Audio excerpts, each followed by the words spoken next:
Hi everyone, Christina Previtt here with the older adult version of PT on Ice.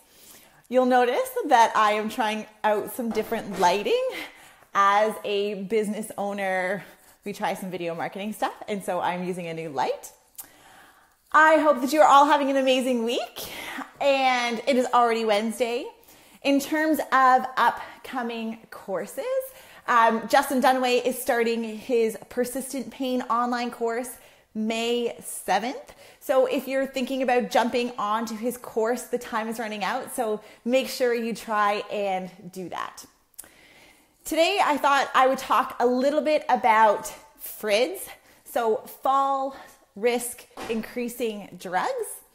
So when we're thinking about falls prevention, we look at risk factors.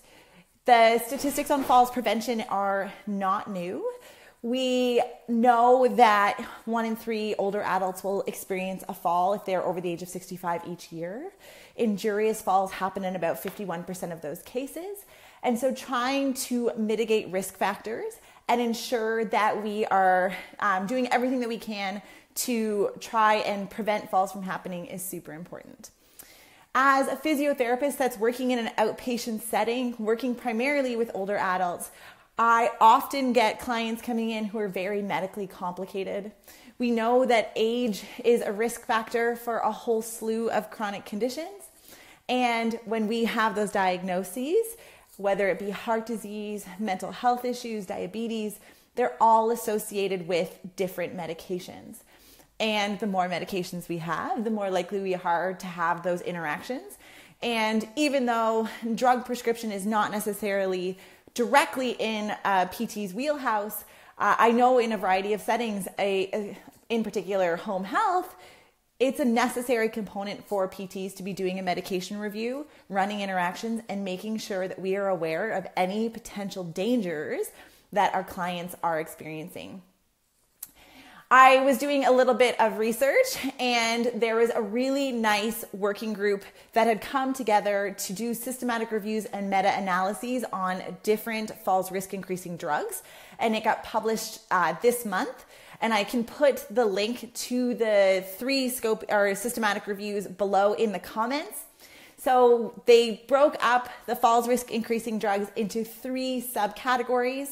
They talked about cardiovascular drugs. So these are drugs that can be prescribed for anybody who has any type of cardiovascular disease, ranging from atrial fibrillation, previous myocardial infarct, heart failure, or aortic valvular regurgitation, anything like that. Then they broke it up into psychotropics. And then the third group was others, where we're looking at things like anti-epileptics, NSAIDs, analgesics, things like that we see commonly prescribed in our older clients. Sorry, I have to do my momentary interlude for a dog interruption. So let's talk about the cardiovascular drugs. So I have some slides kind of prepped here. So in terms of cardiovascular disease in older clients, in 2005, there was 2.5 million deaths in the US, and over 860,000 of them were attributable to some type of cardiovascular disease, with 82% of those deaths being in adults who are over the age of 60. So that is a huge portion of the deaths attributable to cardiovascular disease happening in older adults.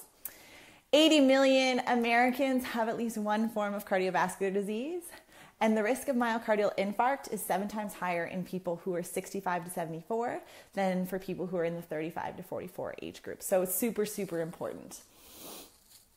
So the way that they broke up the medications was into vasodilators, antihypertensives, diuretics, loop diuretics, beta blocking agents, calcium channel blockers, ACE inhibitors, angiotensin II antagonists, and alpha adrenal receptor antagonists.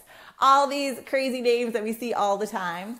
But the 2 important parts, I like that they broke it down and they said, the 2 big ones to look for are loop diuretics for increasing falls risk and beta blocking agents to decrease falls risk.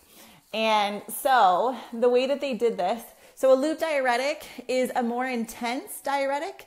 So we're thinking Lasix, things with that, things like bumetanide or Bumex, furosemide,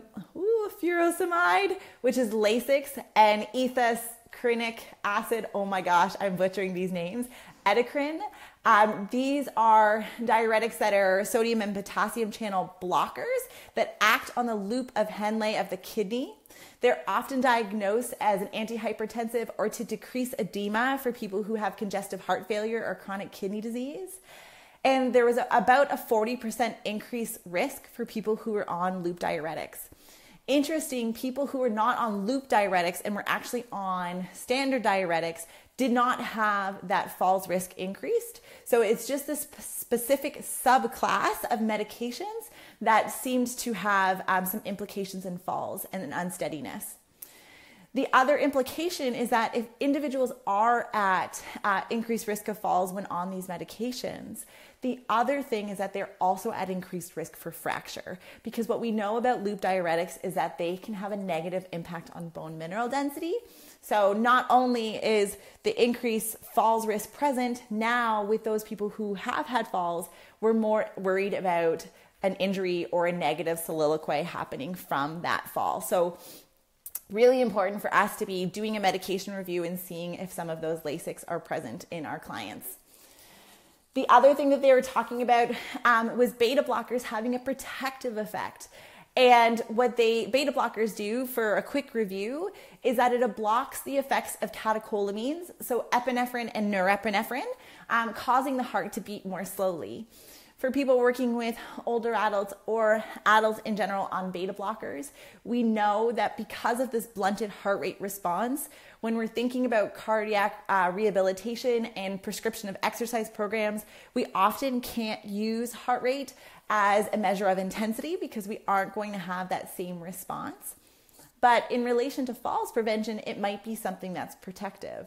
And the authors of this systematic review, they kind of postulated that the reason might be because if individuals are having falls related to syncope, the beta blockers would actually blunt the sharp increase in catecholamines that happen before an individual experiences syncope, and that syncope leads to a fall. And so this might be protective. And so these are the medications that have that OL lending. So metoprolol and bisoprolol. I always butcher these medications. So these might be something that might be slightly protective. So that was kind of the review. What I thought was interesting with these medications is that when we started looking at falls risk factors, at first people were saying polypharmacy. You know, if individuals are on more than 4 medications, it's an increased risk for falls. As the literature has continued to develop in this area, we're starting to see that there's a stronger prediction for the actual subclass of medications that people are on and the interactions between some of those increased risk drug classes and other cardiac medications. And so what's really important is for us to know that, you know, the more medications a person's on, the more likely they are to have some sort of negative or significant interaction that may affect their physical function. And then the second thing is that we know now that there are specific subclasses that should be on our radar. So things that we should be thinking, like loop diuretics for somebody who's coming in with a cardiovascular complaint on top of their PT goals, that may kind of put up a yellow flag in our head saying, okay, this may contribute to more unsteadiness, issues with balance. I need to be conscientious of that and be aware of some of those interactions as I am developing my treatment plan. The other thing that I wanted to comment on these 3 systematic reviews, and this is a little bit kind of going into the nerdy statistics of it, is that when we're looking at systematic reviews, often as PTs working in clinic, we look at the odds ratio. So the odds ratio is a statistical test that allows us to see how much risk either increased or decreased from a reference value each individual medication would have in this circumstance. And so if 1 is the reference value of a person who doesn't fall, people who had an odds ratio above 1 were at increased risk for falls, or it's a falls risk increasing drug, a FRID. If it was under 1, then it's protective. So those beta blockers had an odds ratio that was less than 1, showing a protective effect of these medications. 2 important things to consider though when you're looking at the research. One is the 95% confidence interval. So another one of the medications, I believe it was the alpha-adrenergic antagonist, it had an odds ratio of 1.68, which was actually higher than the loop diuretics. The thing with that though was that the 95% confidence interval crossed that 1. So it was between 3.68 and 0.78, for example, which means that it wasn't a statistically significant finding and that there wasn't consistency across the literature, so showing an increased risk for falls with this subclass of medications. The other thing to consider is the heterogeneity value. So this is the I-squared value. When we're thinking about trying to bring a whole bunch of information that is in different research groups and different research studies and synthesize them together, what we're looking at is the ability for us as statisticians and researchers to compare across outcomes. A really good example is the physical phenotype of frailty. We have 5 different physical characteristics, but there was a systematic review that showed that there was over 160 permutations of those 5 characteristics that were conceptualized and defined in different ways. And so the heterogeneity there would be high. So it might be that we're looking at similar but potentially different populations of individuals that may be at differing risks of frailty. Or if we're looking, for example, at a 2-minute walk test versus a 6-minute walk test, are we really looking at the same thing? And so we have to look at those heterogeneity values to know how closely does the population they're looking at identify the population that we are seeing in clinic. And so I think that those 2 concepts, especially when we're looking at something like medications, which for me, like self-admittedly, is not a strength of mine.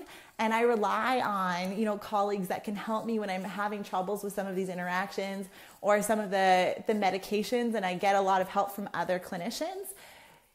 These are some of those things that I need to make sure that I'm being conscientious of. All right, so takeaway points. Number 1, loop diuretics, falls risk increasing drug by about 36%, odd ratio of 1.36. Beta blockers may actually be protective because it can blunt the spike in adrenaline that can happen as we may be closer to having a syncope event and therefore mitigate that event and therefore mitigate the fall. So falls risk increasing, loop diuretics. Falls risk reducing is beta blockers, and I will put the links for that systematic review. And if you're looking for the other 2 on psychotropics and others, I can definitely put those below. I hope you guys have an awesome week. We have another cohort of the modern management of the older adults starting June 12th. So if you are on the fence, you should definitely jump on the fence for the modern management course. And I will see you all in a couple of weeks. Bye.